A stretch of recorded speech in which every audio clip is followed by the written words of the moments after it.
Hi guys, welcome to Kiruvanik channel. இன்னைக்கு நாம Akbar Birbal story தான் பார்க்கணும். Birbals observation. பீர்பாலின் உற்றுநோக்கும் திறன். One day Akbar and Birbal were discussing something. ஒரு நாள் அக்பரும் பீர்பாலும் ஏதோ ஒரு முக்கியமான விஷயத்தை பற்றி விவாதிச்சுக்கிட்டு இருக்காங்க. Just then the royal ironsmith entered the court. அப்போ அரசாங்கத்தினுடைய இரும்பு கொல்லர் அங்கே வராரு.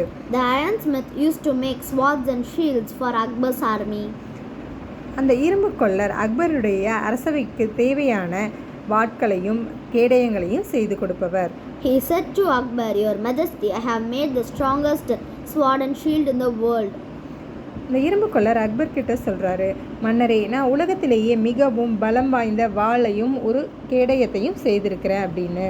No sword can pierce the shield made by me. எந்த ஒரு வாளாலையும் நான் செஞ்சிருக்கிற கேடயத்தை உடைக்க முடியாது அப்படின்னு சொல்றாரு. Then he showed a sword and said, "This is the sharpest sword in the world."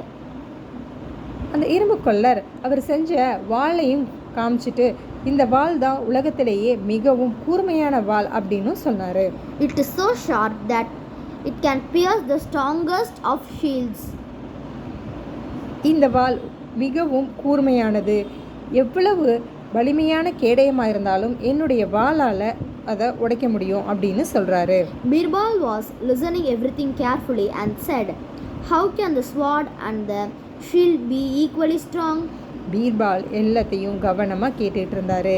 அதுக்கப்புறமா பீர்பால் கேட்குறாரு, அது எப்படி வாளும் கேடயமும் சமமான பலத்தோடு இருக்க முடியும் அப்படின்னு. If the sharpest of swords cannot pierce your shield, the sword you have made cannot be the sharpest in the world. கூர்மையான வாளால் உங்களுடைய கேடயத்தை உடைக்க முடியாதுன்னு சொன்னீங்க. அப்படின்னா நீங்கள் செஞ்ச வாள் எப்படி கூர்மையானதாக இருக்க முடியும் அப்படின்னு கேட்குறாரு. And if your sword cuts through the shield you have made, it cannot be the strongest shield in the world. நீங்கள் செஞ்ச வாள் எந்த ஒரு கேடயத்தையும் உடைக்க முடியும் அப்படின்னா நீங்கள் செஞ்ச கேடயம் எப்படி வலிமையானது அப்படின்னு நீங்கள் சொல்கிறீங்க அப்படின்னு கேட்குறாரு. Akbar was impressed with Birbal's observation. Akbar பீர்பாலுடைய உற்று கவனிக்கும் இந்த திறமையை பார்த்து மிகவும் வியப்படைகிறாரு. He gifted the sword and the shield to him. Akbar பீர்பாலுக்கே அந்த வாளையும் கேடயத்தையும் பரிசாக வழங்குறாரு.